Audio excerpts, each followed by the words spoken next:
Assalamu alaikum everyone. This is Nayab Matloob and I'm here today for a very special interview.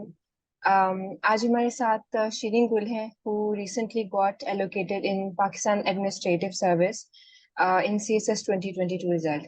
Um, I'm very delighted to have gotten the chance to sit with Shireen क्योंकि Shireen has been one of the users of our app और उसके अलावा श्री हमारे साथ काम भी कर चुकी हैं। उन्होंने हमारे पास सॉल्व पेपर्स के पूल में कंट्रीब्यूशन किया है। श्री सबसे पहले आपको वेलकम और कैसी हैं आप? Thank you so much, Miss Nayab Matloob. It's a pleasure to be here today. मैं अल्हम्दुलिल्लाह I'm fine. I hope that you and our viewers are fine as well. सब खैरियत से होंगे, high spirits में होंगे. Shri, how are you feeling after now? Like हम इसके बाद बाकी सारी आपकी सीसेस की जर्नी के बारे में बात करेंगे, लेकिन सबसे पहले मैं आपसे जानना चाहूंगी how does it feel after achieving your dream? ये फीलिंग बहुत स्पेशल है, बहुत ओवरवेलमिंग फीलिंग है और बहुत एक प्रेशियस फीलिंग है क्योंकि अपनी अचीवमेंट, वो जर्नी, वो सारी स्ट्रगल, वो एक तरफ, और जितना प्यार, जितनी मोहब्बत लोगों से मिली है, फैमिली से, एक्सटेंडेड फैमिली से, मेरे एरिया के लोगों से, मेरे जानने वालों से, even among my colleagues, that was very special. और इस तरह की मोहब्बत के लोगों ने अप्रिशिएट किया है बहुत. ऑब्वियसली वो एक रिस्पॉन्सिबिलिटी उसके साथ आती है and I will try my best कि मैं जो मुझसे एक्सपेक्टेशंस हैं उनको अबव एंड बियॉन्ड करके फुलफिल करूं. मैं सबका ख्याल रखूं, इंक्लूडिंग जो हमारी जहां जहां पर पोस्टिंग होगी उन लोगों का, क्योंकि आफ्टर ऑल इसी चीज़ की खुशी होती है कि आपको, जब आपके पीयर्स को, आपकी फैमिली को एक कॉन्फिडेंस होता है कि they can relate to you and they have certain expectations attached to you.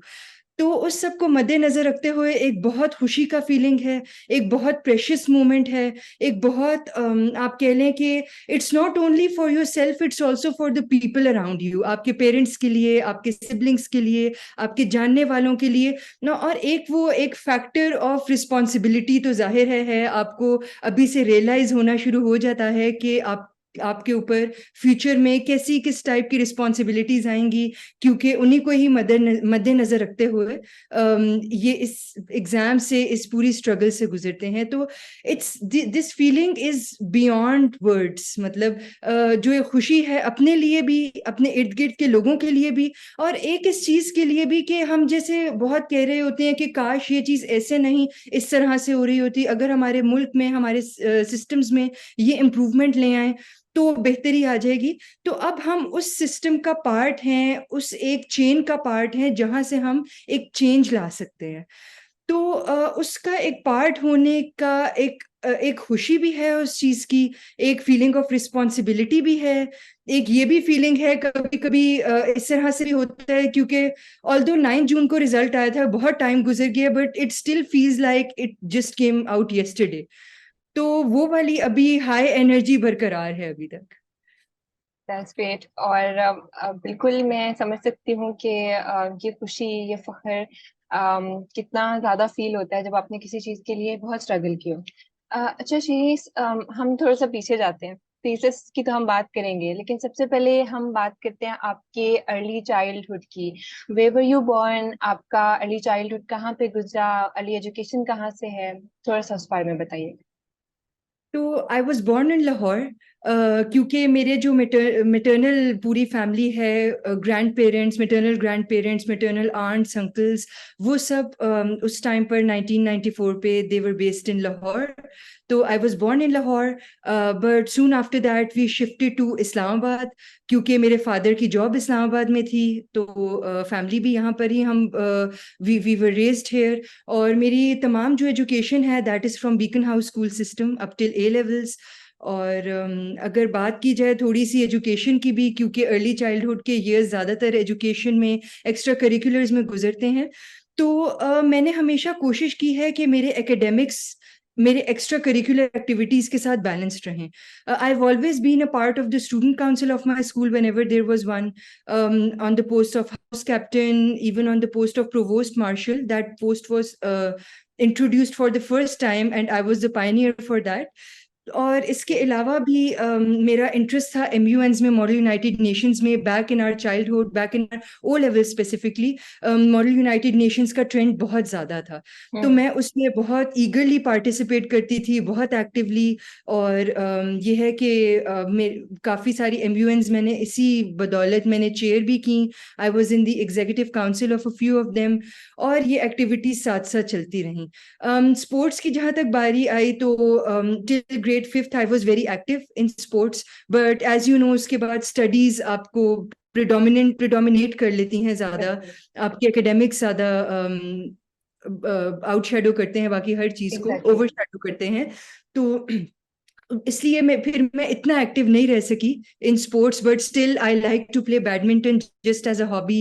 इसके अलावा भी जैसे running etcetera, these are my sports related hobbies to some extent.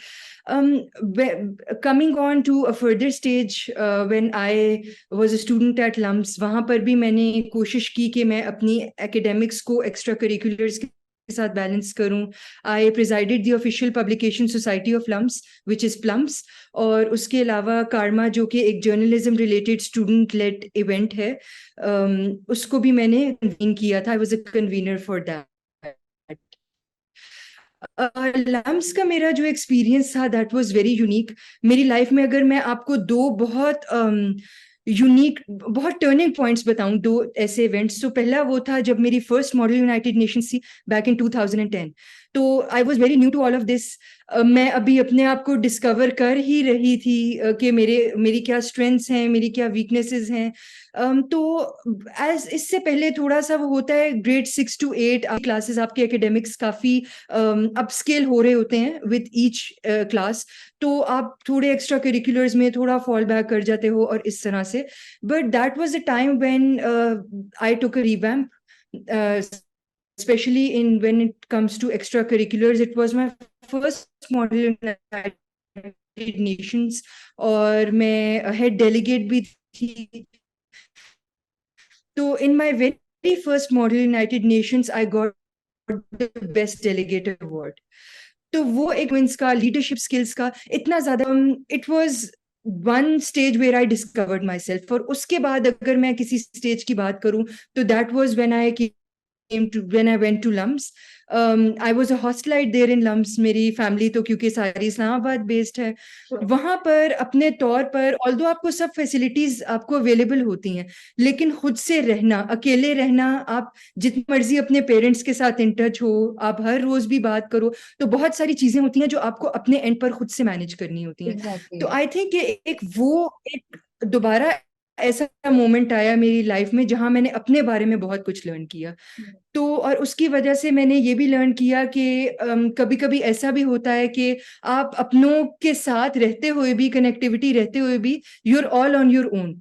उस ऑल ऑन योर ओन में आपने अपने आप को कैसे मैनेज करना है, आपने अपने क्योंकि बहुत सारे there are good days, there are bad days, good days और बैड डेज में अपने इमोशंस को कैसे मैनेज करना है, अपने एकेडमिक्स का कैसे, अपना खुद से ख्याल कैसे रखना है, अपने एकेडमिक्स का, अपनी हेल्थ का। क्योंकि hostel life is just like, it's just कि आप बीमार भी होते हो, आप you are at the top of your spirits as well, या तो उस तरह से सब कुछ मैनेज करके चलना वो लम्स ने सिखाया। तो these were two of the key turning points of my life. अच्छा श्री, आपकी लम्स में आई बिलीव इकोनॉमिक्स की डिग्री है, तो थोड़ा सा उस बारे में बताएं कि इकोनॉमिक्स ही क्यों चूज किया आपने लम्स में? आपको आप इंटरेस्टेड थी शुरू से इस साइड ऑफ एजुकेशन में, या फिर पेरेंट्स की ख्वाहिश थी, या किस तरह से? अच्छा, this goes back to my A levels. मैं अपने ओ लेवल्स में तो साइंस सब्जेक्ट्स रखे थे, and I manage to get A stars and A's in all of my subjects. तो उसके बाद जब ए लेवल्स के सब्जेक्ट्स चूज करने की बारी आई तो I was more incline towards economics and business side, particularly economics. उसके अलावा accounting, world history and mathematics, क्योंकि इकोनॉमिक्स में काफ़ी ज़्यादा होता है। My parents and teachers, although किसी ने मुझे प्रेशराइज नहीं किया, my parents have always been very supportive of my decision. Parents and have always encouraged me to make my decisions by myself.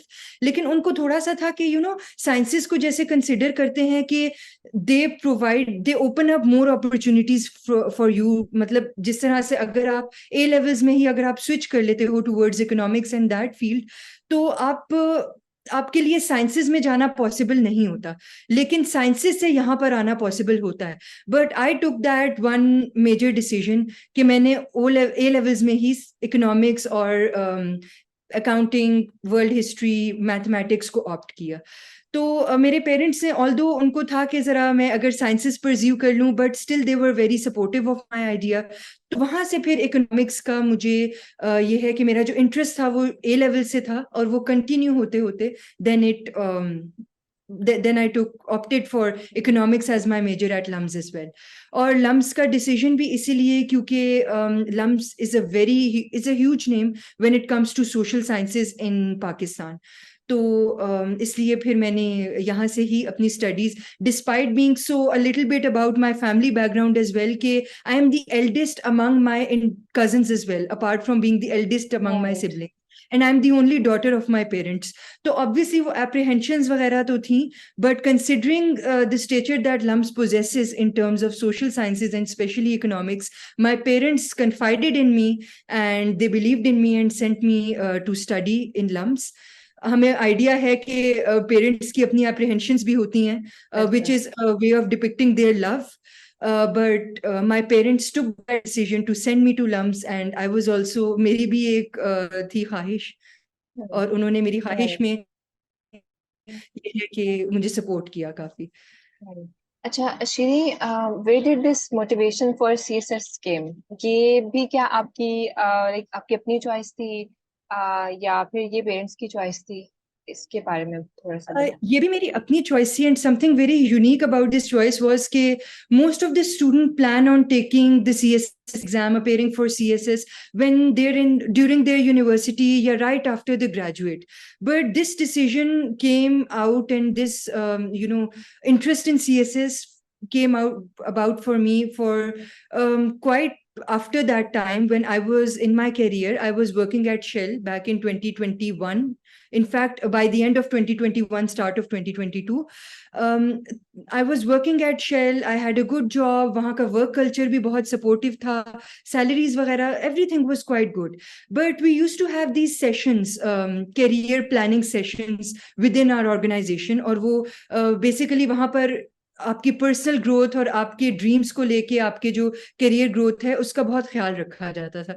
तो ड्यूरिंग दो सेशंस आई रियलाइज्ड कि there is something that is missing in this job. There is something that I want to do more, which is my passion, and that passion was to serve the people of Pakistan. Now there are different avenues of serving the people. You can stay in the corporate sector, और आप corporate social responsibility projects के through कर सकते हैं, आप NGOs बना सकते हैं. लेकिन over time मैंने ये discover किया कि जो platform आपको CSS provide करता है वो platform बहुत unique है, और उसकी डोमेन काफी वास्ट है. क्योंकि अगर आप देखें तो आपके पास जो अथॉरिटी होती है to do something good for people, आपकी जो पीपल एंगेजमेंट, अब कुछ जैसे फील्ड्स हैं like Pakistan administrative service and police service of Pakistan, ये completely field oriented, completely people oriented हैं. इनमें आपका पब्लिक इंटरेक्शन बहुत ज्यादा होता है.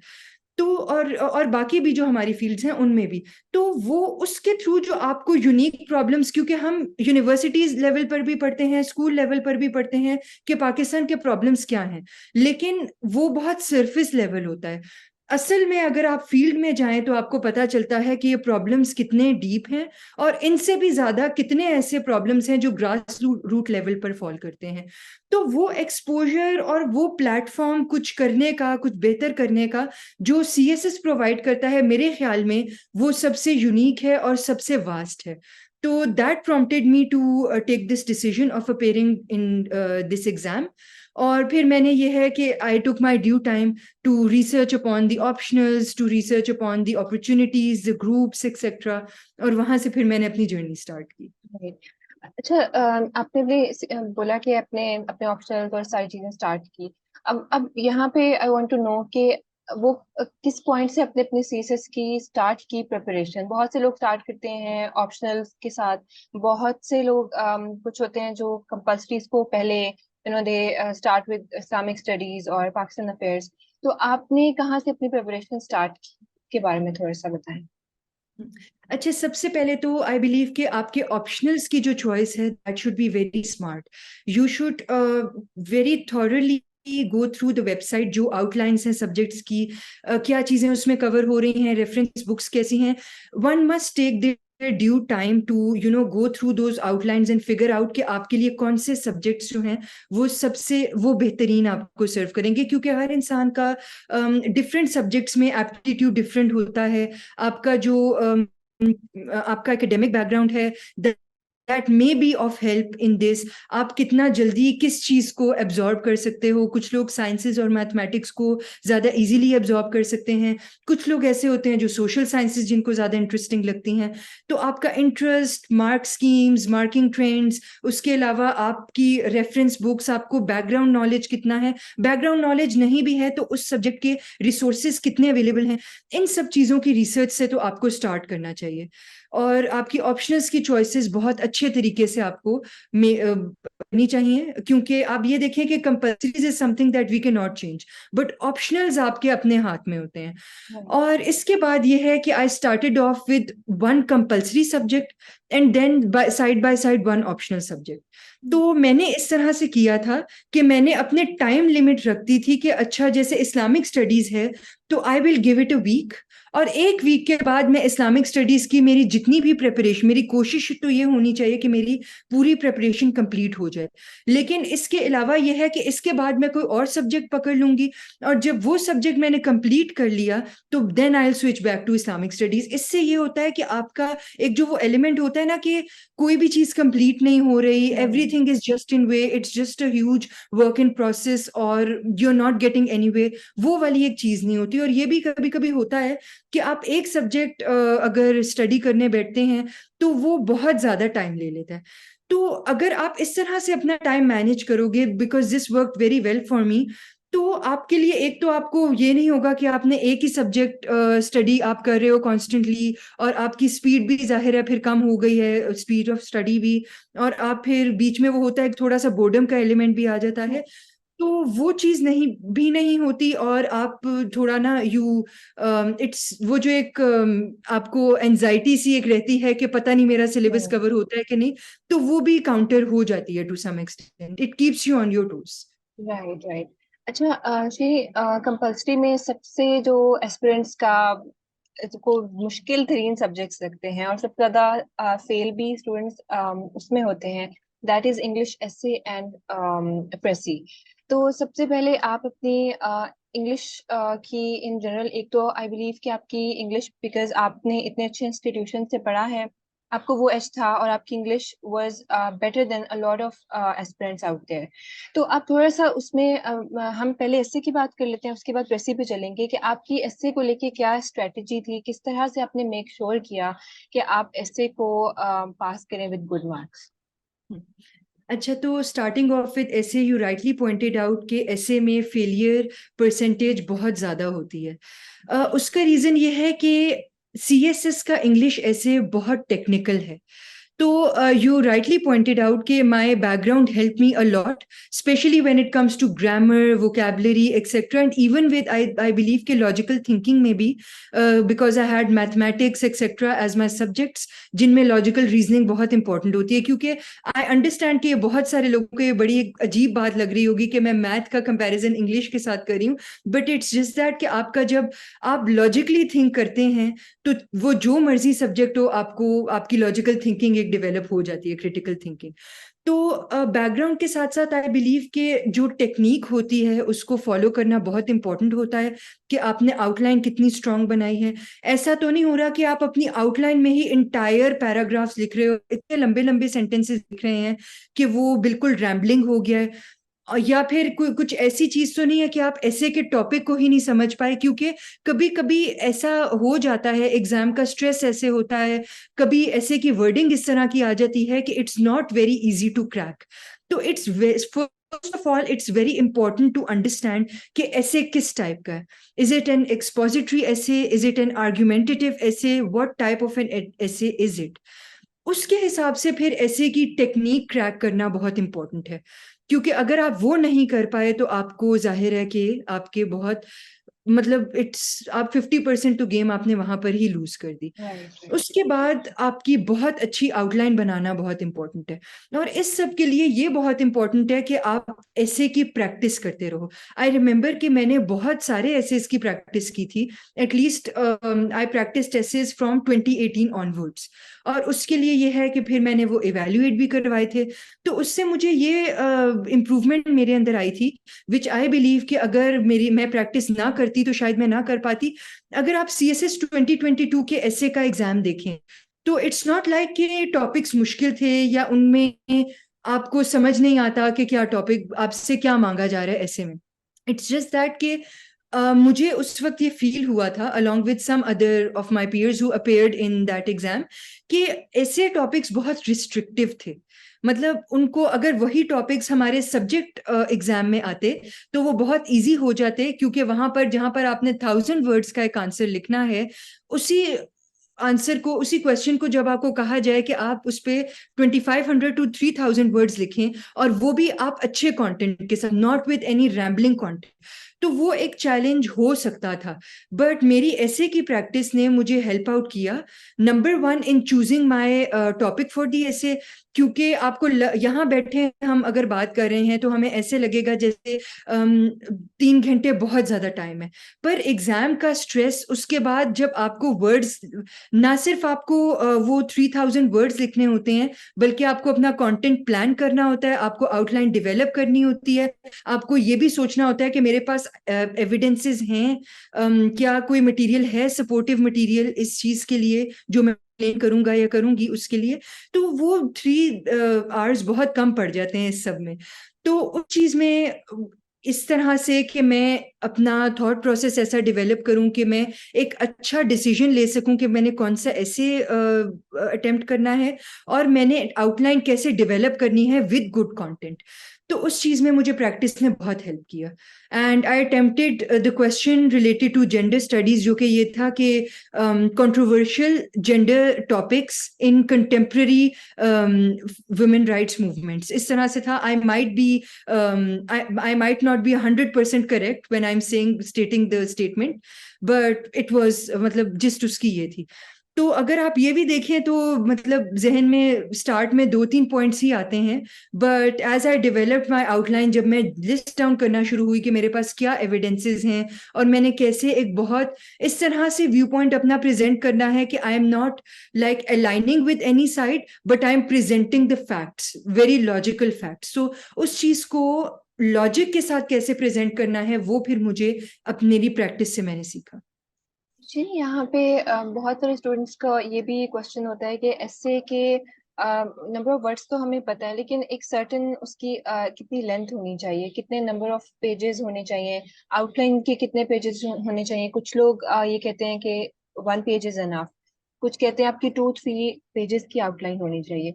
तो इसमें आपका क्या ओपिनियन है कि आउटलाइन कितने पेजेस की होनी चाहिए और एस्से आपका कितने पेजेस तक जाना चाहिए? अच्छा, वैसे ये है कि आप, क्योंकि आई अंडरस्टैंड कि वहां पर टाइम इतना कम होता है कि you can't count each and every word, तो वही जो फर्स्ट लाइन इनटू वो जो नंबर ऑफ लाइंस वाला कॉन्सेप्ट है वही मैंने किया था। ऑनेस्टली अगर आप पेजेस की बात करें तो वो आपकी राइटिंग पे बहुत डिपेंडेंट होता है। आपकी राइटिंग, आप क्रॉस आउट कितना ज्यादा करते हैं, वैसे तो इट्स डिस्करेज्ड। ऑब्वियसली जब जरूरत पड़े, आपने कुछ गलत लिख दिया है तो आपको करना पड़ता है, but presentation matters a lot. तो इस चीज पर बहुत डिपेंडेंट होता है, तो मैं उसकी इन पेजेस तो लेंथ पर कमेंट नहीं कर पाऊंगी। आउटलाइन में यूजुअली क्योंकि आप हेडिंग्स दे रहे होते हैं, उसके बाद आपकी सब हेडिंग्स होती हैं, तो उसमें आपका 1.5 पेज बहुत इजीली कंज्यूम हो जाता है। डिस्पाइट कि आपकी राइटिंग, आप बड़ा लिखते हो, आप छोटा लिखते हो, आप जैसा मर्जी लिखते हो, आपकी स्पेसिंग कितनी है, आपका 1.5 पेज एटलीस्ट कंज्यूम हो जाता है। अच्छा, उसके बाद हम आते हैं प्रेसी के ऊपर, जो कि अगेन स्टूडेंट्स को बहुत डिफिकल्ट लगता है, क्योंकि ऑल्दो इसमें बहुत सारे डिफरेंट पीसेस होते हैं, छोटे छोटे पार्ट्स होते हैं, प्रपोजिशंस हैं, ट्रांसलेशन है, प्रेसी है। उन सब चीज़ों को अलग अलग, अगर अलग अलग देखा जाए तो वो बहुत इजी लगता है। लेकिन फिर भी स्टूडेंट्स के लिए उसको पास करना प्रेसी बाज़ बहुत डिफिकल्ट हो जाता है, कलेक्टिवली उतने मार्क्स लेना मुश्किल हो जाता है। तो आप इसकी अपनी स्ट्रेटजी शेयर करें कि किस तरह से एंटोनिम्स सिनोनिम्स प्रिपेयर करें, फिर प्रेसी को किस तरह से टारगेट करें, और बाकी जितने भी छोटे छोटे पोर्शंस हैं उन सबको किस तरह से लेके चला जाए कि हमारे उसमें ना सिर्फ पासिंग मार्क्स आ जाएं बल्कि अच्छे मार्क्स आए, क्योंकि इसमें हम मार्क्स ले सकते हैं। हम्म, बिल्कुल। अच्छा, प्रेसी में मैं डिवाइड करके हर एक पार्ट का आंसर करना चाहूंगी। अच्छा, जहां तक बात है सिनोनिम एंटोनिम्स की, तो हमें पता है कि हमारे एटलीस्ट 20 मार्क्स हम लोग, अगर इस सबको, अगर हमारे सारे सिनोनिम्स और एंटोनिम्स ठीक हों, तो हम एक बहुत बड़ा चंक जो है मार्क्स का वो सिक्योर कर सकते हैं। तो इसमें मेरी स्ट्रैटेजी ये थी, टू बी ऑनेस्ट, मैंने एक ये भी बात सुनी थी फ्रॉम अ फ्यू पीयर्स, और फिर मैंने थोड़ा ऑब्जर्व भी किया कि कम ही सही, 3-4 ही सही, लेकिन कुछ सिनोनिम्स और एंटोनिम्स हमारे रीडर्स डाइजेस्ट में से जरूर आते हैं। तो एक तो वो है कि मुझे थोड़ा सा मैं पढ़ती भी रहती थी, और although growing up, after growing up थोड़ा कम हो गया रीडर्स डाइजेस्ट पढ़ना। Usually when I was in grade 6, 7, 8 तो मैं ज्यादा पढ़ा करती थी, लेकिन वो एक आदत थी जो कि मैंने रिन्यू की। और उसके अलावा ये है कि हम न्यूज़पेपर पढ़ते तो हैं, बहुत सारे ऐसे वर्ड्स होते हैं कि हम सेंटेंसेस से उनका मीनिंग डिराइव कर लेते हैं, लेकिन हम कभी भी जाकर डिक्शनरी में उनका मीनिंग नहीं देख रहे होते, क्योंकि हमारी स्पीड ऑफ रीडिंग कम हो जाती है। तो मैंने एक ये डिफरेंट चीज़ की थी कि मैंने, when I used to go through the Dawn newspaper every day, तो मैं उसमें से डिफिकल्ट वर्ड सर्च कर रही होती थी। और जहां तक मुझे लगता भी था, I was 90% sure about a words meaning, मैं जाकर दोबारा देखती थी डिक्शनरी में। वाई? बिकॉज हमारे पास वो यूजली ऐसे होता है कि हमें मीनिंग्स लिखने नहीं होते, लेकिन हमारे पास सिनोनिम्स, हमारे पास चॉइसेस होती हैं एमसीक्यूज की, और अक्सर हम ये चीज ऑब्जर्व करते हैं कि वो चॉइसेस बहुत क्लोज होती हैं। तो अनटिल एंड अनलेस आपको बहुत टेक्निकल मीनिंग पता हो उस वर्ड का, अक्सर आपको एक ऐसा वर्ड जिसका मीनिंग आप अंडरस्टैंड करते हो, आप गलत कर जाते हो मिक्सअप करके। तो आई थिंक कि उस चीज ने मुझे काफी हेल्प किया। उसके अलावा प्रेसी जो है, प्रेसी इज अनदर थिंग जिसमें प्रैक्टिस बहुत इंपॉर्टेंट है। प्रेसी एज वेल एज ट्रांसलेशन, क्योंकि ट्रांसलेशन में ना सिर्फ आपकी इंग्लिश अच्छी होना जरूरी है, आपकी उर्दू भी अच्छी होना बहुत जरूरी है। वाइल आई वॉज प्रैक्टिसिंग, मैंने ये चीज देखी कि CSS 2021 का जो एग्जाम था प्रेसी का, उसमें मैंने ये देखा कि एक लफ्ज था इस्तेमारियत पसंदी। Now that word was very new to me, और इस किस्म के वर्ड्स आ जाते हैं। तो इट्स गुड कि आप उर्दू में भी, आपको, आप समझ रहे हो, आप समझ सको। इसी तरह से हमारी जो CSS 2022 की इंग्लिश प्रेसी आई थी, उसमें एक वर्ड था मुआशरती अलूम।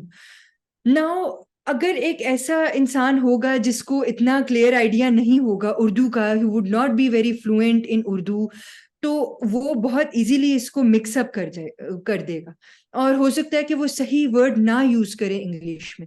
तो इस तरह की चीजें बहुत जरूरी होती हैं कि आपको क्लैरिटी हो इन चीजों पर। राइट। इसके इस मतलब बहुत छोटी छोटी ये चीजें होती हैं जिन पर आप इम्प्रूव अपॉन कर सकते हैं। उसके अलावा अगर मैं कॉम्प्रिहेंशन की बात करूं, तो कॉम्प्रिहेंशन में आप देखेंगी कि ज्यादातर क्वेश्चंस 5 मार्क्स के होते हैं या 4 मार्क्स के होते हैं। तो उसको क्रैक करने की स्ट्रेटजी ये है कि आपका, अगर आपको ये भी लग रहा है कि एक 1 लाइन आंसर है, तो आपको ये क्लैरिटी होनी चाहिए कि आपने सिर्फ उसको एक 1 लाइन स्ट्रेट आंसर नहीं लिखने ना, एक चीज जिसके 4 और 5 मार्क्स हैं, आपने उसका प्रॉपर एक इंट्रोडक्शन, प्रॉपर एक कंक्लूजन, और फिर एक एक्सप्लेनेटरी एक आंसर करना है। और आपने ये कोशिश करनी है कि आपकी रेपिटेशन ना हो अमंग आंसर्स। अगर आपको ये लग भी रहा है कि क्वेश्चंस रिपीटेड हैं, जो कि अक्सर लगता है प्रेसी एंड कॉम्पोजिशन के एग्जाम में, तो यू शुड नो कि अगर एग्जामिनर ने उसके 4 और 5 मार्क्स रखे हैं, तो ही और she must be asking something different. तो आपको वो कैच ढूंढना होता है। उसके अलावा ये है कि when it comes to precis and translation, it's important कि आप एक रफ ड्राफ्ट जरूर बनाएं। जब आप फर्स्ट ड्राफ्ट बनाएंगे, आप जितने मर्जी आपने प्रैक्टिस की हो, जितना मर्जी आप अच्छा लिखें, आप ये रियलाइज करेंगे कि आपकी सेकंड और थर्ड ड्राफ्ट पर बहुत इंप्रूवमेंट आएगी। बहुत सारे ऐसे सेंटेंसेस होंगे जिनको आप देख के कहेंगे कि अच्छा, इसकी अब मैं क्या समरी लिखूं। तो वो चीज फिगर आउट करने में आपको एक तो प्रैक्टिस हेल्प आउट करती है और एक ड्राफ्ट्स बनाना हेल्प आउट करता है। टाइमिंग इज वेरी इंपॉर्टेंट, क्योंकि आपको जितना मर्जी लग रहा हो कि ये पेपर ऑब्जेक्टिव है और इसमें तो बहुत इजीली आप आंसर कर लोगे, it's not that easy. Time pressure हमेशा होता है, and as you proceed further आपको रियलाइज होता है कि आपके पास टाइम कम रह रहा है। तो इट्स इंपॉर्टेंट कि आप अच्छी तरह से टाइम करो, अच्छी तरह से सोच कर इसका जवाब लिखें, and you should write something which is worth those marks. Title का बहुत इंपॉर्टेंट एक एस्पेक्ट होता है। टाइटल आपको बहुत सोच समझकर, और टाइटल इतना ब्रीफ भी ना हो कि वो बिल्कुल ही वन वर्ड हो, और इतना लंबा भी ना, लेंथी भी ना हो कि आप पूरे पूरे सेंटेंसेस लिख रहे हो। Ideally it should be of 3 to 7 words, ideally 5 words, 3 to 5 words, अगर मैक्सिमम आ जाए तो 7 वर्ड्स। उसके अलावा प्रेसी में एक और बहुत इंपॉर्टेंट चीज है कि एग्जाम्पल्स। तो एक तो वो बात है ना कि एक एग्जाम्पल के ही ऊपर एक एग्जाम्पल आपकी पूरी थीम है ऐसे की, एक पूरी एक पर्सन पर या एक एस्पेक्ट पर पूरी थीम बेस की हुई है। लेकिन अक्सर ऐसे होता है कि प्रेसीज में डिफरेंट चीजों के एग्जाम्पल्स दिए जाते हैं, तो उनमें अब ना प्रेसी इज ए समरी, तो आपको वो एग्जाम्पल्स नहीं लिखने होते, उसमें आपको उसकी जिस्ट कैप्चर करनी होती है। तो ये अंडरस्टैंड करना बहुत जरूरी है। अच्छा, आपने श्री जिक्र किया न्यूज़पेपर का, तो नेक्स्ट मैं करंट अफेयर्स पे जानना चाहूंगी कि how did you prepare current affairs? उसमें आपके सोर्सेज क्या थे? आपने कोई बुक यूज की या सिर्फ आप ऑनलाइन सोर्सेज तक अपने आप को महदूद रखा? तो उसकी स्ट्रेटजी शेयर कर दें। तो करंट अफेयर्स में मैंने मल्टीपल सोर्सेज को यूटिलाइज किया। सबसे ज़्यादा तो ये है कि जो हमारे करंट जो अफेयर्स चल रहे होते हैं, जैसे हम अक्सर देख रहे होते हैं कि यूट्यूब वीडियोस वगैरह उन पर बनी हुई हैं, तो I consulted those, I consulted the reference books that were recommended by FPSC. वो तो आई बिलीव के कंसल्ट करना आपके लिए मस्ट होना चाहिए, क्योंकि अगर एफपीएससी ने रिकमेंड किया है तो डेफिनेटली वहां पर कोई ना कोई ऐसी चीज है।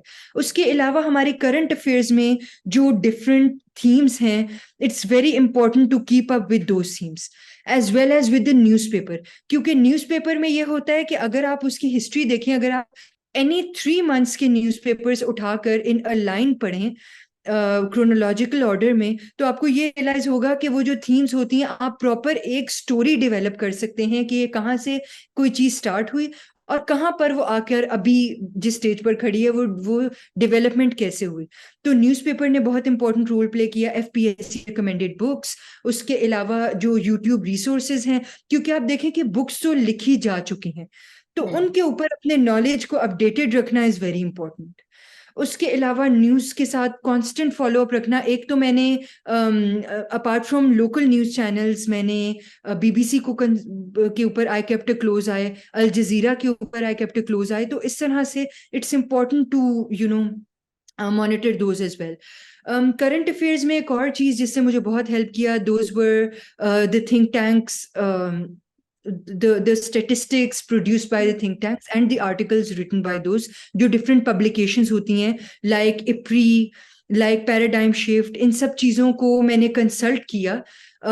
there are multiple resources when it comes to those, तो उन न्यूज़पेपर्स को, मैगजीन्स को देखना बहुत ज़रूरी होता है। So, your sources for current affairs were mainly online sources, newspapers or think tanks, right? अच्छा, अब हम आते हैं पाकिस्तान अफेयर्स की तरफ। Pakistan affairs, although on its surface बहुत आसान लगता है कि हमने ये सारी लाइफ पढ़ा होता है अपने एजुकेशनल लाइफ में, लेकिन हम देख रहे हैं लास्ट 2 ईयर से लोगों का बहुत कम स्कोर आ रहा है इसके अंदर।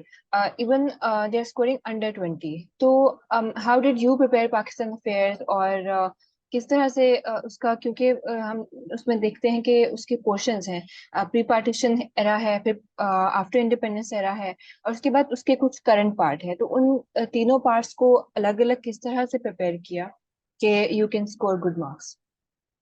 ओके, तो इसमें one thing that really help me was कि जब हमारा जो O levels and A level system है, उसमें हमें, और उसके बाद यूनिवर्सिटी लाइफ में भी हमें ये सिखाया गया कि आपने चीज़ों को डिग डीप कैसे करना है।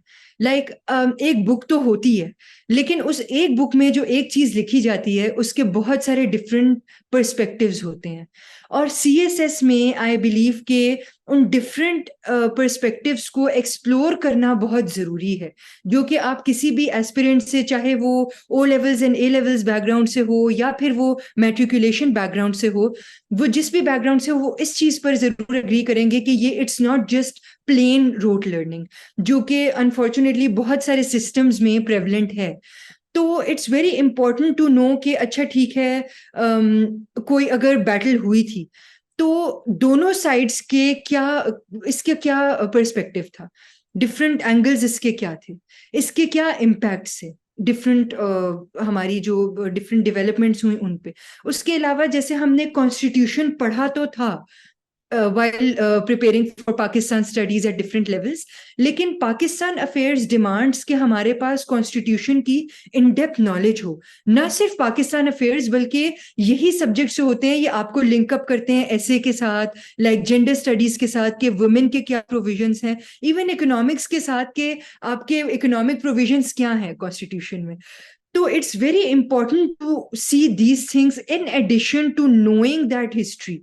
इवेंट्स इंपॉर्टेंट हैं, उसके साथ साथ इंपॉर्टेंट ये है कि आप एनालाइज कर सके चीजों को।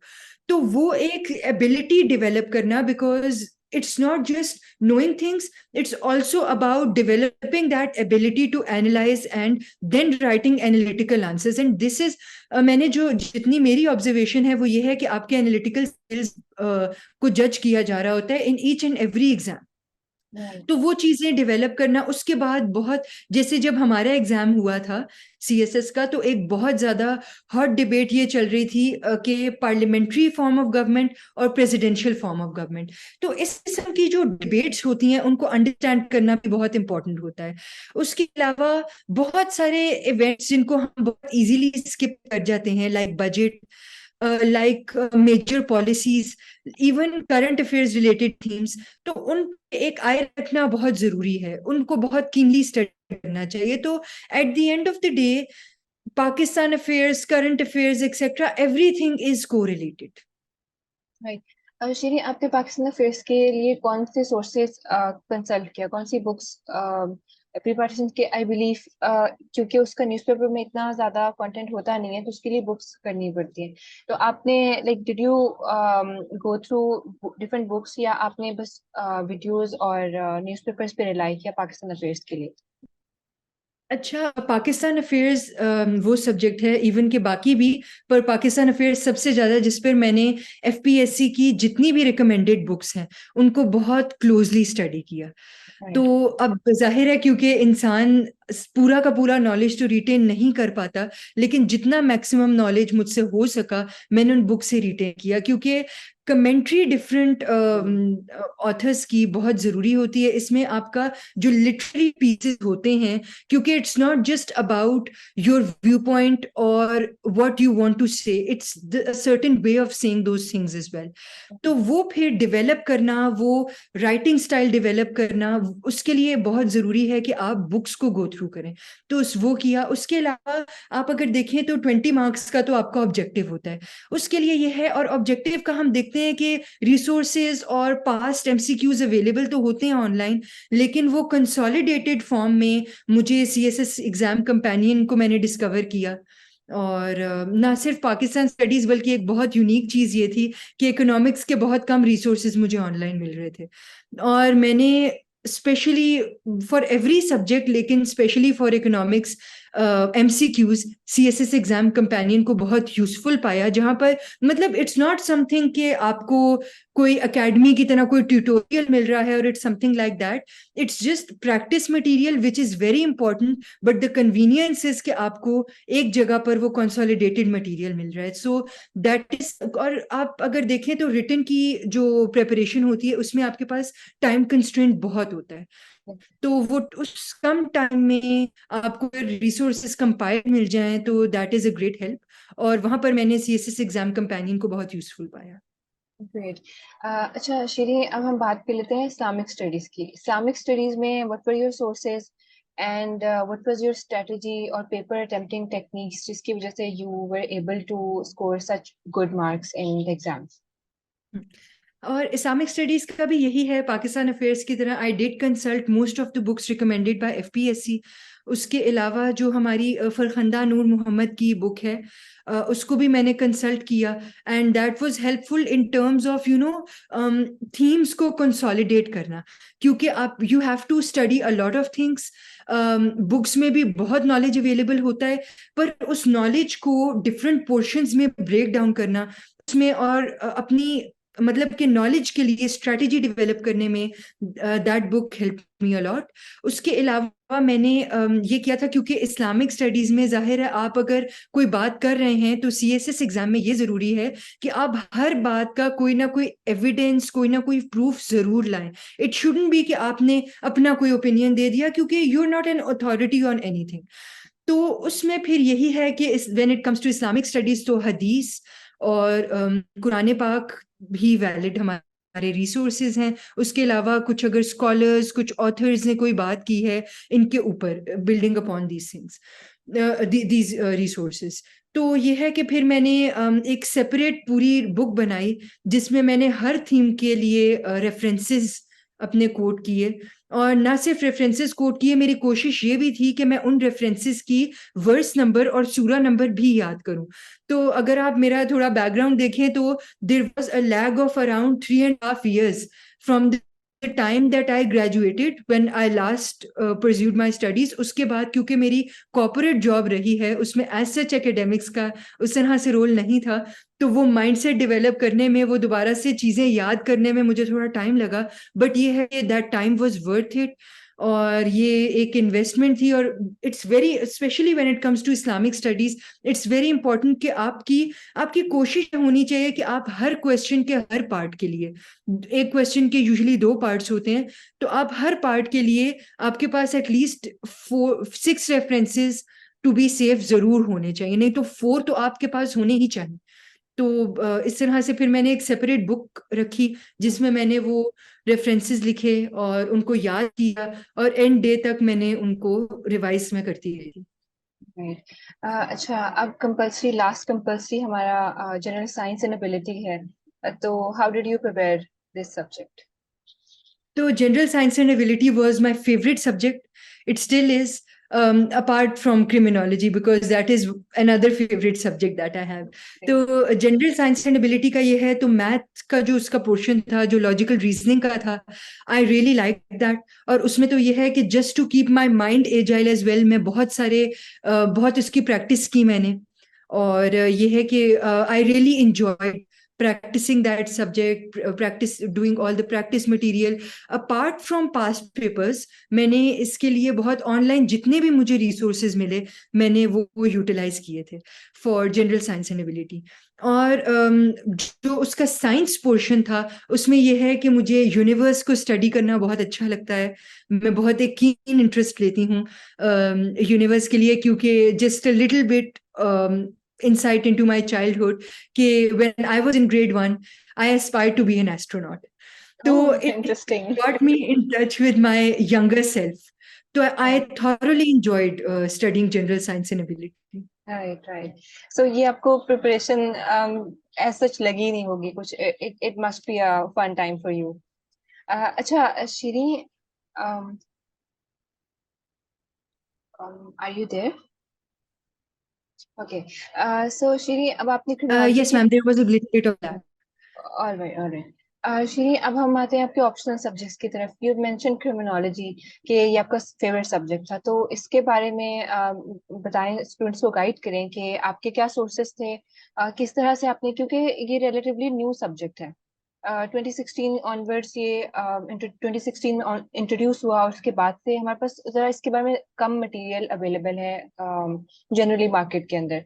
तो इसके बारे में, इसके एक तो आप सोर्सेज बताएं, और इसके बाद इसका पेपर अटेम्प्टिंग टेक्निक बताएं कि किस तरह से आपने क्वेश्चंस को अटेम्प्ट किया, उनको यूनिक बनाया बाकी एस्पिरेंट्स के कंपैरेटिवली। तो इसमें सबसे इम्पोर्टेंट जो चीज़ है वो ये है कि when you opt for criminology, आपको सीआरपीसी और पीपीसी, पाकिस्तान पीनल कोड और क्रिमिनल प्रोसीजरल कोड, ये दोनों बहुत अच्छी तरह से एटलीस्ट इनके जो मेन पोर्शन है, जैसे अरेस्ट से रिलेटेड क्या क्या चीजें क्रिमिनल हैं आज लेटली हमने देखा कि इट्स वेरी अनफॉर्चुनेट कि हमारे लिंचिंग वगैरह मॉब वायलेंस के केसेस बहुत ज्यादा हैं। इस किस्म की जो की थीम्स हैं उनको अंडरस्टैंड करना बहुत जरूरी है। तो apart from studying these both of these in detail, क्योंकि मेरा अगर आप बैकग्राउंड देखें इवन के लम्स में जहां पर मुझे ऑप्शनल्स लेने की मेरे पास चॉइस थी कि मैं लॉ से ले सकती हूँ, मैं इलेक्टिव्स ले सकती हूँ, unfortunately I didn't have a chance to study law. I took electives from other fields. तो बिल्कुल भी लॉ का बैकग्राउंड ना होने के बावजूद I found it very interesting. और लेकिन लॉ का बैकग्राउंड ना होने की वजह से मुझे एक्स्ट्रा कुछ रिसोर्सेज से कंसल्ट करना पड़ा। Apart from just studying CrPC and PPC, मैंने कुछ इसकी ऑनलाइन वीडियोस भी देखी, कुछ इंटरनेट रिसोर्सेज को भी कंसल्ट किया to clarify my concepts further. उसके अलावा यह है कि जो एफपीएससी की रिकमेंडेड बुक्स हैं वो भी मैंने देखी।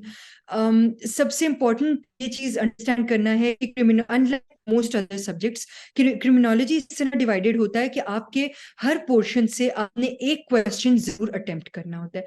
So it's not like you can skip an entire portion. तो इसमें ऑर्गेनाइजेशंस जो नेशनल एंड इंटरनेशनल ऑर्गेनाइजेशंस हैं वो बहुत इंपॉर्टेंट हैं। इट्स वेरी इंपॉर्टेंट कि आप जो की केसेस हैं, जैसे हमें पता है कि अब नए अमेंडमेंट्स आई हैं, तो उन अमेंडमेंट्स को अंडरस्टैंड करना, कौन सी अमेंडमेंट कब आई है, इसके थ्रू केसेस पर क्या इम्पैक्ट आया है, it's important to understand that. उसके अलावा जो इंटरनेशनल ऑर्गेनाइजेशंस हैं, जैसे अगर इंटरपोल है, तो उसकी हिस्ट्री जानना, उसके ऊपर एक प्रॉपर उसकी प्रोफाइल बनाना, कुछ की केसेस देखना, क्योंकि अब हिस्ट्री तो हर कोई देख रहा होता है, उसके जो वेरियस डिपार्टमेंट्स हैं वो हर कोई देख रहा होता है, लेकिन एक चीज जो आपके केस को बहुत, जो आपके आंसर को बहुत यूनिक बना सकती है, वो ये है कि आप अंडरस्टैंड करें कि इनके कुछ केसेस जो प्रोमिनेंट केसेस हैं उनको अंडरस्टैंड करें, उनकी नेचर को, उनकी फाइंडिंग्स को, ये सब चीजें।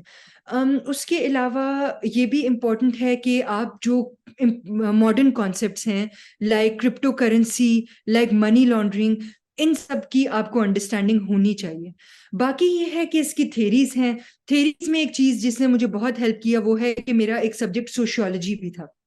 तो सोशियोलॉजी की और क्रिमिनोलॉजी की थोड़ी बहुत थेरीज सिमिलर थी, लेकिन उन थेरीज को इन डेप्थ स्टडी करना, यू नीड टू अंडरस्टैंड के बायोलॉजिकल थेरीज क्या हैं, साइकोलॉजिकल क्या हैं, सोशियोलॉजिकल क्या है, ये चीज थोड़ी सी याद करने वाली भी है। इस्लामिक पर्सपेक्टिव्स को समझना बहुत जरूरी है। हमारा जुवेनाइल जस्टिस सिस्टम क्या है उसको अंडरस्टैंड करना, और ये भी कि मतलब इस चीज में भी कीन इंटरेस्ट लेना है कि हमारे जस्टिस सिस्टम के इश्यूज क्या हैं। क्योंकि अगर आप देखें जो अभी रिपोर्ट्स हैं ट्रांसपेरेंसी इंटरनेशनल की, उनकी कुछ फाइंडिंग्स हैं कि शायद हमारा जो परसेप्शन इंडेक्स है, करप्शन परसेप्शन इंडेक्स, तो उसके थ्रू ये चीज अनकवर हुई कि लोग जुडिशरी पर ज्यादा मतलब अपना ट्रस्ट नहीं जाहिर करें। तो इसकी वजह क्या है? क्योंकि कुछ ना कुछ तो सिस्टम में भी इश्यूज होंगे कि हमारा सिस्टम अगर इतना लैग फॉल बिहाइंड कर रहा है तो वो क्यों कर रहा है।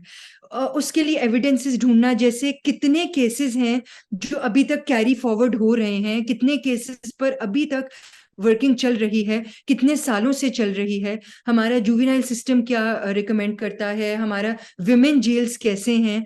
तो इन सब चीजों को जानना, मतलब ये वो सब्जेक्ट है जिसमें कीन इंटरेस्ट होना बहुत जरूरी है। And it really caught my interest, और इट वाज वन सब्जेक्ट जिसको मैंने बहुत शौक से पढ़ा है। और अब सोशियोलॉजी का आपने मेंशन किया, उसके सोर्सेज क्या थे, उसकी क्या स्ट्रेटेजी थी, और साथ ही जेंडर स्टडीज और सोशियोलॉजी का अगर आप कंबाइन बता दें, क्योंकि ये क्रिमिनोलॉजी, सोशियोलॉजी और जेंडर स्टडीज, आई बिलीव ये तीनों एक ही like they are child to one subject, major subject. तो उन दोनों को जरा मिक्स बता दें कि उनकी क्या स्ट्रेटेजी है, सोर्सेज किस तरह से करने हैं। अच्छा, सोशियोलॉजी में ये था कि हमारा जो एग्जाम था it was much related to gender studies and criminology both, as you rightly pointed out. तो इसमें ये था कि सोशियोलॉजी बहुत वास्ट सब्जेक्ट है। इसमें आपकी सोशियोलॉजिकल थेरीज भी आती हैं, क्वालिटेटिव एंड क्वांटिटेटिव रिसर्च जो कि जिसमें मैंने बहुत कीन इंटरेस्ट लिया था वो भी हैं, डिफरेंट जो हमारे सोसाइटल इंस्टीट्यूशंस हैं, इंस्टीट्यूशन ऑफ सोशलाइजेशन, वो भी सब हैं, कॉन्सेप्ट्स भी हैं। तो दिस इज अनदर सब्जेक्ट जिसमें आपका इंटरेस्ट होना बहुत जरूरी है, क्योंकि अगर आपका इंटरेस्ट नहीं है तो आपको ऐसे लगेगा जैसे पता नहीं कैसा सब्जेक्ट है, पता नहीं क्या थेरीज हैं। तो इट्स वेरी इंपॉर्टेंट उसके अलावा जो डिफरेंट जो सोशल कॉन्ट्रैक्ट की डिफरेंट थेरीज हैं उनको अंडरस्टैंड करना। तो सोशियोलॉजी में भी यही है कि एफपीएससी की रिकमेंडेड बुक्स, उन बुक्स से रिलेटेड फिर जो मुझे ऑनलाइन कुछ रिसोर्सेज मिले टू स्टडी सोशियोलॉजी, क्योंकि डिफरेंट जर्नल्स होते हैं, डिफरेंट आर्टिकल्स होते हैं, स्कॉलरली आर्टिकल्स, तो मैंने उनको बहुत स्टडी किया, उनसे फिर रिसोर्सेज भी, क्योंकि आपको ये तो पता है कि सोशियोलॉजी की एक डेफिनेशन है, पर उस सोशियोलॉजी को डिफरेंट सोशियोलॉजिस्ट ने कैसे डिफाइन किया है, फिर डिफरेंट कंटेम्प्रेरी सोशियोलॉजिस्ट का क्या कहना है इन चीजों के ऊपर, उससे रिलेट करना बहुत जरूरी है। इसी तरह थेरीज को अंडरस्टैंड करना और उन्हें आज से लिंक अप करना, या कोई भी इवन के हिस्ट्री में भी अगर कोई एग्जांपल्स हैं उनको लिंक अप करना बहुत जरूरी है। जैसे हमें इब्ने खल्दून की असाबिया की थेरी तो पता है, लेकिन historically has it proven right, has it proven wrong, is it correct in the case of every empire, उन चीजों को फिर देखना, स्टडी करना जरूरी है। और इसके लिए आई बिलीव कि आपका कीन इंटरेस्ट होना at the end of the day is very important. अच्छा श्री, आपके जो अपने डिग्री से रेलेवेंट सब्जेक्ट थे बिजनेस एडमिनिस्ट्रेशन और इकोनॉमिक्स, तो वो आपके लिए एक तो काफी आसान होगा उनको प्रिपेयर करना, आई एम अज्यूमिंग।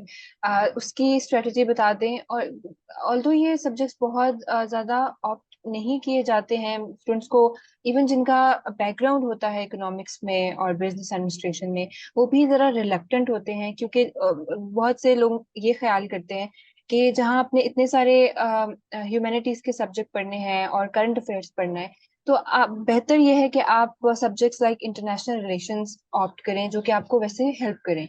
तो इसमें आपने ये जो चॉइस किया है that was very brave, I must say.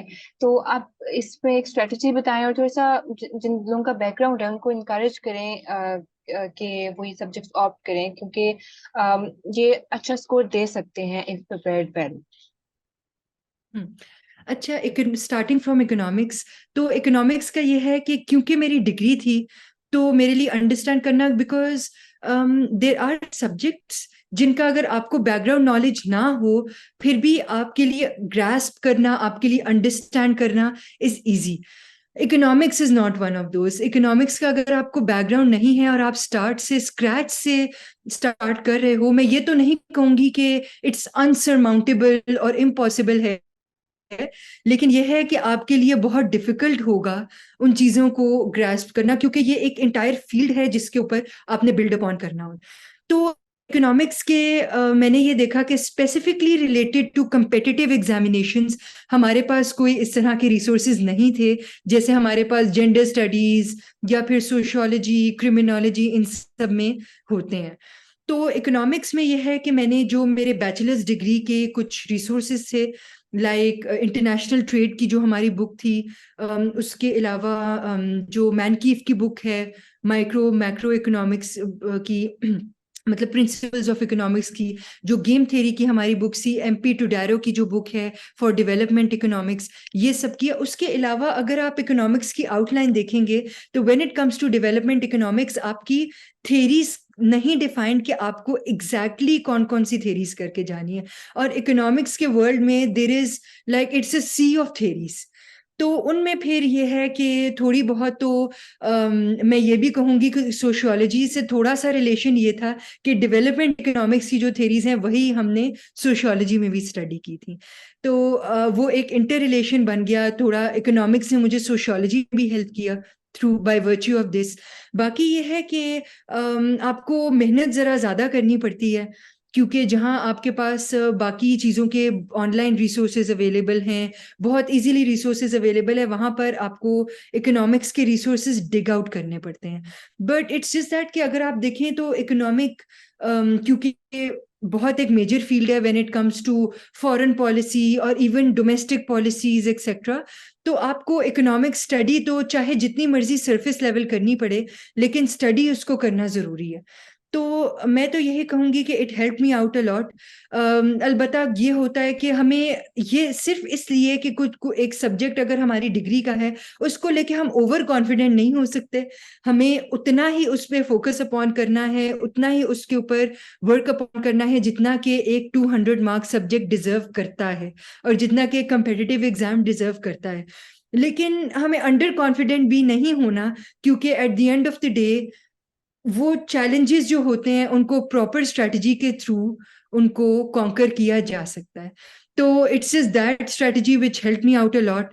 Obviously उसमें थोड़ा सा ये मुश्किल तो हुई थी कि एक तो मतलब मैं I was compiling all the resources by myself, और इकोनॉमिक्स की जैसे मैंने पहले भी जिक्र किया कि when I was searching for some MCQs और पास्ट पेपर्स और ऑफ इकोनॉमिक्स, तो मुझे कहीं कुछ मिल ही नहीं रहा था ऑनलाइन। बहुत कम रिसोर्सेज थे, जो थे भी वो बहुत सरफेस लेवल थे। तो सीएसएस एग्जाम कंपेनियन पे मैंने ये देखा कि हमारे इकोनॉमिक्स के पास्ट पेपर्स के जो एमसीक्यूज हैं, और जो इकोनॉमिक्स के पास्ट पेपर्स के इवन के जो पेपर 1 और पेपर 2 भी हैं, वो जो सब्जेक्टिव पोर्शंस हैं वो मुझे कंपाइल्ड वहां पर मिले। और उससे ये है कि मेरा टाइम भी सेव किया, एनर्जी भी सेव की, एंड दैट वो I found that very helpful. तो वो एक ऐसी चीज है जिसने मुझे हेल्प किया।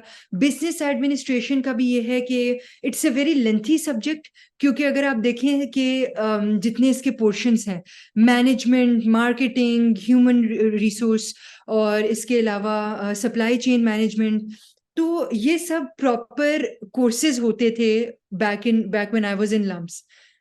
तो इन सब कोर्सेज को कंबाइन किया गया एक कोर्स में। तो उसके लिए ये है कि I found it a bit lengthy, लेकिन ये है कि it was since it was related to what I had studied, and I also took keen interest in it. I had been in a corporate job, तो मैं उन चीज़ों के साथ रिलेट कर पा रही थी। तो उनको अंडरस्टैंड करना, मेरी जॉब ने मुझे बहुत हेल्प किया in order to understand those के चेंज मैनेजमेंट कैसे लाई जाती है। So I my self led a number of international and national projects. तो I understood, I could relate to everything that I was studying. क्योंकि जब इंसान रिलेट नहीं कर पा रहा होता तो वो एक अलग चैलेंज होता है, उन चीज़ों को अंडरस्टैंड करना मुश्किल होता है। पर जब आप कर पा रहे होते हो तो आपको समझ आ रही होती है कि what am I, and what is the other person talking about, what is the author talking about, and how can I put this in a context. Right. अच्छा श्री, एक जनरल क्वेश्चन कि पेपर अटेम्प्टिंग टेक्निक्स के बारे में आप थोड़ा सा students को गाइड कर दें कि subjects like Pakistan affairs, current affairs and gender studies, criminology, sociology, इनमें आपको आंसर्स किस तरह से क्राफ्ट करने चाहिए कि आप उसमें क्वेश्चन में पूछी गई हर बात को एड्रेस भी कर दें और आप अच्छे मार्क्स को भी टारगेट कर सकें। तो मिस नायाब, एक चीज तो ये बहुत इंपॉर्टेंट है, जितने भी हमारे एस्पिरेंट्स हैं उनके लिए ये अंडरस्टैंड करना बहुत इंपॉर्टेंट है कि प्रेजेंटेशन आपके पेपर की, हम अक्सर कहते हैं कि इट डजेंट मैटर हम किस तरह से लिख रहे हैं। ऑब्वियसली टाइम के साथ साथ आप रश करोगे तो आपकी राइटिंग खराब होगी, that is a human element. लेकिन आपको कोशिश करनी है कि जितना बेहतर आप अपने पेपर को प्रेजेंट कर सको उतना अच्छा है।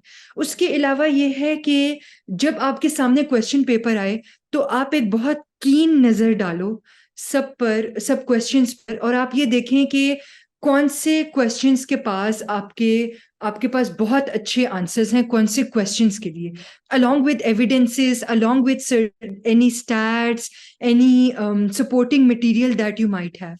क्योंकि हमने बस इस तरह से नहीं होना चाहिए कि आपने एक स्वीपिंग स्टेटमेंट बना ली। आपकी एक प्रॉपर एक लॉजिकल थिंकिंग की एक डायमेंशन नजर आनी चाहिए आपके पेपर में। उसके अलावा एक बहुत इंपॉर्टेंट चीज ये है कि, और हाँ, ये अंडरस्टैंड करना भी बहुत जरूरी है कि आप जो चॉइस मेक करोगे, you have to make it cleverly, क्योंकि आपके पास इतना टाइम नहीं होता कि आप आधे क्वेश्चन का आंसर करके देन यू गो बैक और आप रियलाइज करो कि इसका तो मेरे पास इनफ मटेरियल ही नहीं है, या इसके तो मेरे पास एविडेंसेस ही नहीं है। तो क्लैरिटी ऑफ थॉट बहुत इंपॉर्टेंट है। उसके अलावा आपके apart from, so in this segment we are speaking about exams other than English, essay and precis, क्योंकि उनमें तो ऑब्वियसली आप हेडिंग्स नहीं दे सकते। हर पैराग्राफ की और विद चेंज ऑफ थॉट। लेकिन बाकी जितने भी हमारे एग्जाम्स हैं उसके लिए इंपॉर्टेंट है कि आपकी बहुत क्लियर हेडिंग्स और सब हेडिंग्स हो। And the rule is the same कि आपकी हेडिंग और सब हेडिंग्स और सब हेडिंग्स ही लगनी चाहिए। दे शुडंट सीम लाइक कि आपने पूरा का पूरा एक सेंटेंस या पूरा एक पैराग्राफ लिख दिया। They should be very clear cut. They should communicate कि आप किस चीज के बारे में बात करने लगे हैं वेरी क्लियरली। तो इस तरह से आपने अपना डेमोन्स्ट्रेट करना होता है क्लैरिटी ऑफ थॉट। और इसके अलावा ये है कि जब आप एक पैराग्राफ शुरू करते हैं, इट्स इंपॉर्टेंट कि आप एक टॉपिक शुरू कर रहे हैं उसकी प्रॉपर एक तरीके से शुरू करें, उसके एविडेंसेस लिखें और फिर उसको कंक्लूड करके अगले टॉपिक पे जाएं। आपने कोई बहुत ही रैम्बलिंग सा कोई एक ऐसे टाइप आंसर नहीं दे देना। आपका जो आंसर होगा वो ऑल्दो ऐसे टाइप ही होगा, it should be a very long, it should be long and an answer with good content. लेकिन आपने ये देखना है कि वो प्रॉपरली स्ट्रक्चर्ड हो and you should stick with the argument, stick to the topics that you are discussing in that specific paragraph. जैसे मैं आपको एक एग्जांपल देती हूँ कि हमारे टाइम पर एक क्वेश्चन आया कि इस प्रेसिडेंशियल और पार्लियामेंट्री सिस्टम पे आया। तो आई डोंट एग्जैक्टली रिमेम्बर कि वो क्वेश्चन की वर्डिंग क्या थी, बट इट वाज मतलब related to Pakistan, feasibility of these systems for Pakistan.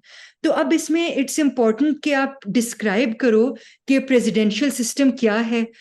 It would be even better अगर आप बता दो कि कौन कौन से कंट्रीज में फॉलो हो रहा है सक्सेसफुली। आप ये भी बताओ कि पार्लियामेंट्री सिस्टम क्या है। उसके बाद अगर जैसे अगर हमारे जो स्टूडेंट्स होंगे दे नो कि हमारी जो 1962 की कॉन्स्टिट्यूशन है that was presidential in nature, जबकि हमारे बाकी कॉन्स्टिट्यूशंस हैं दे वर पार्लियामेंट्री इन नेचर। तो आप ये भी मेंशन करें हमारी कॉन्स्टिट्यूशन क्या कहती है, क्या कॉन्स्टिट्यूशन में ये प्रोविजंस है। आप फिर ड्रॉबैक्स बताएं, प्रोज बताएं, कॉन्स बताएं और उन प्रोज एंड कॉन्स को आप प्रॉपर सब हेडिंग्स में लिखें। तो इस तरह से आपके ऐसे में एक आपका जो आंसर होगा उसमें एक प्रॉपर एक स्ट्रक्चर होगा। एग्जामिनर को पता होगा कि वो अगला जो अगला जो पैराग्राफ पढ़ने वाले हैं वो किस बारे में है, whether it's relevant whether it's not relevant. And it's important कि आप छोटी सी इंट्रोडक्शन और कंक्लूजन जरूर लिखें अपने आंसर्स में। It should sound like a proper answer, like आप एग्जामिनर को प्रॉपर डिटेल में बता रहे हो and you know what you are talking about, what you are writing. Right, thank you. आपने श्री बहुत डिटेल में सारी चीज बताई। अच्छा, before wrapping up the discussion, हम थोड़ा सा जाते हैं आपके इंटरव्यू वाले दिन, और उस वो थोड़ा सा एक्सपीरियंस शेयर करें हमारे साथ कि उस दिन हाउ डिड योर इंटरव्यू गो, और कैसा रहा आपका उस दिन। आई नो कि वो कितना एक ओवरवेलमिंग एक्सपीरियंस होता है। तो वो थोड़ा सा शेयर करें please. I will be very candid in this कि मेरा 10th मई को इंटरव्यू था। तो आवर ऑडियंस रिमेम्बर्स, तो 9th मई को Imran Khan was arrested in a case that was with NAB. तो अब उस दिन ऑब्वियसली बाहर तो जो सूरत हाल थी पूरे कंट्री में वो एक तरफ, लेकिन it's just that with that shock came about a lot of things के मुझे क्रिमिनोलॉजी में ये भी देखना है। अच्छा, नैब अमेंडमेंट में स्पेसिफिक ऑल्दो हम लोग स्टडी तो एनीवे कर रहे थे, लेकिन क्या चीज़ें हैं, किस तरह से हैं, इससे रिलेटेड और क्या चीज़ें हैं। तो आपको पता है इस तरह की जो चीज़ें चल रही होती हैं। और अगर आप थोड़ा सा पैनल को भी स्टडी करें तो जो हमारा एफपीएससी का दिस टाइम अराउंड काफ़ी हमारे पैनलिस्ट जो थे वो फील्ड ऑफ इकोनॉमिक्स से बहुत एफिलिएटेड रहे हैं, if you look at there degrees and credentials. तो वो भी एक चीज़ थी कि इकोनॉमिक्स मेरी डिग्री सब्जेक्ट भी था। उसके अलावा it was one of my optionals as well. तो इकोनॉमिक्स पढ़ें, क्रिमिनोलॉजी पढ़ें, ये भी देखें, इस तरह से भी स्टडी करें, उस तरह से भी। और सबके इंटरव्यू एक्सपीरियंसेस बहुत डिफरेंट जा रहे थे। और मेरा तो ये था कि going back a few months when I had my psychological, तो I had a really long psychological interview. उसमें मुझे काफ़ी सिनेरियोज भी दिए गए थे। तो उन सबको भी फिर जाहिर है कि उस पर भी स्पेकुलेट करना कि अच्छा ये चीज़ भी मुझसे पूछी गई थी तो इसके बारे में भी पढ़ लें। आई रिमेम्बर कि till 2 AM I was studying, और मुझे यही लग रहा था कि मैंने सुबह 8 o'clock रिपोर्ट करना है, यहाँ से अपने घर से जाना है, वो भी dressed as my best professionally in that interview attire, looking my best, looking fresh. I shouldn't look weird out, worn out, या इस तरह से. तो ये है कि फिर लेकिन आप जितना मर्जी कोशिश करें उस इंटरव्यू की रात को अपने आप को एट पीस रखना काफ़ी डिफिकल्ट होता है. बट ये है कि वो फिर वी अपेयर्ड, उसके लिए ये भी था एक और चैलेंज, ये भी महसूस हमें करना पड़ा कि it was really hot out there. मेरी इस्लामाबाद में ही मेरा इंटरव्यू स्केड्यूल था and I had to walk to the FPSC office for a few, it was a few minutes walk. पर जब आपका इंटरव्यू हो और आप ड्रेस्ड अप हो और गर्मी भी हो उस दिन, इट वाज वेरी हॉट, तो जाहिर है वो एक अलग सी चीज होती है, वो एक छोटा मोटा ऑब्स्टिकल आ जाता है.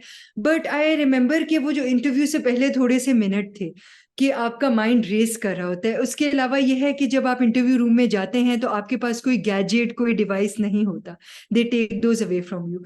तो वो फारिग बैठना, उन लम्हात में सोचना. And I was so our interview was scheduled in 2 shifts. One was the 9 a.m. shift, and another was the 11 a.m. shift. I was the fourth candidate, the last one in the 9 a.m. shift. तो वो जो speculation का सारा time होता है, and then there comes a time when you are sitting alone in that room. तो वहाँ वो जो होता है उसमें फिर अपने आप के साथ थोड़ा पेप टॉक करनी होती है कि ओके यू गॉट दिस, और जो होगा बस आपने बहुत काम रहना है. You should keep yourself as the CSP that you desire to be. Obviously वहां पर फील्ड में बहुत चैलेंजेस आएंगे, बहुत ऐसी सिचुएशंस होंगी जहां पर जो बहुत स्ट्रेसफुल होंगी, पर उस सिचुएशन में जिस तरह अपने आप को काम रखना है, so this is a testing phase for that. तो I had a little pep talk with my self and that really help. Interview experience मेरा काफी यूनिक रहा बिकॉज आई वॉज एक्सपेक्टिंग कि मेरा बहुत ज्यादा इकोनॉमिक्स रिलेटेड इंटरव्यू होगा. It was around 30% economics related, but not as such. And in my interview, I was asked to speak in Urdu as well. So that was a bit surprising for me, but Urdu is our national language, और उसमें बोलना एक फखर की बात थी. तो yeah, this was something unique. It was a different experience. It was something that I wasn't expecting कि ये होगा. But obviously panel is always full of surprises, और यही आपको गेज कर रहे होते हैं कि आप unfamiliar situations में, थोड़ी surprising situations में कैसे react करते हैं. So it was a very wholesome experience for me. Most people would describe it as a very anxious or nervous experience, but for me it was a very wholesome experience. It was something जहां पर वो एक होता है ना, एक culmination point आपकी सारी स्ट्रगल का, आपकी सब तमाम चीजों का, और आप फिर अपना 100% उस चीज को देते हैं. तो that it was that moment for me. Great. अच्छा श्री, कोई मैसेज आप एस्पिरेंट्स को, बहुत से लोग जो इस जर्नी में अब हैं, जिससे आप गुजर चुकी हैं और आपने अपना ड्रीम अचीव किया है, तो जो लोग अभी इस चीज में हैं, 2024 की अटेम्प्ट की प्रिपरेशन कर रहे हैं या उसके बाद, तो उनको आप क्या मैसेज देना चाहेंगी कि किस तरह से वो अपने आप को मोटिवेटेड रखें? जो कुछ भी आप उनसे शेयर करना चाहेंगे. मिस साहब, इसमें मैं आपका थोड़ा सा टाइम लूंगी because I really want to say something at this point. वो ये है कि I still remember Eid ul Fitr 2022 when it was just a few days before our written exam. और क्योंकि हमारा रिटन एग्जाम मई में स्केड्यूल हुआ था, ours was the first batch which had the MPT. तो एमपीटी हमारा आई गेस के फेब में हुआ था, इफ आई रिमेम्बर करेक्टली. लेकिन यह है कि हमारे एग्जाम्स मई में हुए थे, just a few days after Eid ul Fitr. तो on Eid ul Fitr 2022 I was preparing for my written exams. I dedicated that Eid to that preparation and was really praying to Allah कि मेरे एग्जाम्स अच्छे जाएं. ईद उल अजहा 2022 पर I was praying to Allah कि मेरे जो written exams हुए हैं उनको मैं अच्छे मार्क्स के साथ क्लियर करूं.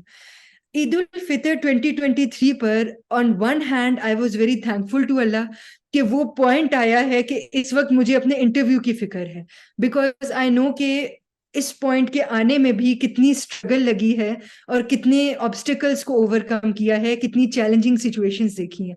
तो it was a blessing and I was obviously preparing for the interview and praying to Allah that it goes well and I am able to give it my 100%. क्योंकि अल्लाह स्ट्रेंथ देता है तभी हम उसको यूटिलाइज कर सकते हैं, अपनी स्ट्रेंथ को, अपनी डिटर्मिनेशन को, अपनी डेडिकेशन को. एंड अल्हम्दुलिल्लाह on Eid ul Azha 2022 I was at that position which I aspired to be when I when I first dreamt of taking this exam, CSS exam, in the group of my first preference, standing fifth in KP. तो मकसद ये बात करने का सिर्फ ये है कि CSS का प्रोसेस आपसे बहुत डेडिकेशन और बहुत कमिटमेंट डिमांड करता है. एट सर्टेन पॉइंट आप ये देखेंगे कि आपके इर्द गिर्द के लोगों की जिंदगियां बहुत तेजी से मूव कर रही हैं.